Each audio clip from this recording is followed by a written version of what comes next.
தமிழகத்தில் பல்வேறு பகுதிகளில் தர்பூசணி ஆய்வு செய்ததில் அதில் எந்த ரசாயனமும் செலுத்தப்படவில்லை என தமிழக அரசு தெரிவித்திருக்கிறது. கூடுதல் விவரங்களை செய்தியாளர் சுரேஷ் வழங்கியிருக்கலாம். சுரேஷ் வணக்கம். இது தொடர்பாக மேலும் தமிழக அரசு என்ன விஷயங்களை தெரிவித்திருக்கிறது, விவரங்களை பதிவு பண்ணுங்க சுரேஷ். வணக்கம். அது தர்பூசணி பழங்களுடைய நிறத்துக்கும் சுவைக்கும் ஊசி மூலமாக ரசாயனம் செலுத்தப்படுவதாக கூறிய உணவு பாதுகாப்புத்துறை அதிகாரி மீது நடவடிக்கை எடுக்க வேண்டும் என்ற கோரிக்கையுடன் செங்கல்பட்டு விவசாய நல சங்கத்தின் தலைவர் வெங்கடேசன் என்பவர் உயர்நீதிமன்றத்தில் ஒரு வழக்கை தாக்கல் செய்திருந்தார். அந்த மனுவில் அதிகாரிகளுடைய இந்த தவறான பிரச்சாரம் காரணமாக தர்பூசணி விற்பனை பாதிக்கப்பட்டுள்ளதாகவும் விவசாயிகளுக்கு பெருமளவு பாதிப்பு ஏற்பட்டுள்ளதாகவும் அந்த மனுவில் தெரிவித்திருக்கிறார்.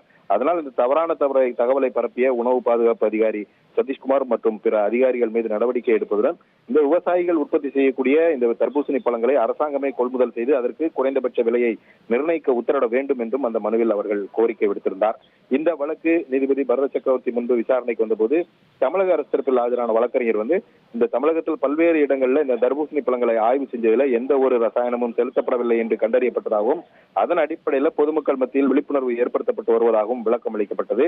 இதனை பதிவு செய்து கொண்ட நீதிபதி இந்த மனுதாரர் கூறக்கூடிய குற்றச்சாட்டுகள் குறித்து விளக்கம் அளிக்கும்படி உணவு பாதுகாப்புத்துறை அதிகாரி சதீஷ்குமார் உத்தரவிட்டு இந்த வழக்கினுடைய விசாரணையை ஜூன் 9 தள்ளி வைத்தார். மேலும் தர்பூசணி விவசாயிகளுக்கு ஏற்பட்டிருக்கக்கூடிய இந்த பாதிப்பை ஈடுகட்டக்கூடிய வகையில இந்த தர்பூசணி பழங்கள்ல எந்த ரசாயன மருந்தும் சேர்க்கப்படவில்லை என்று மக்கள் மத்தியில் விழிப்புணர்வு ஏற்படுத்தக்கூடிய வகையில விளம்பரம் கொடுக்க வேண்டும் என்று தமிழக அரசுக்கு நீதிபதிகள் உத்தரவிட்டிருக்கிறார்.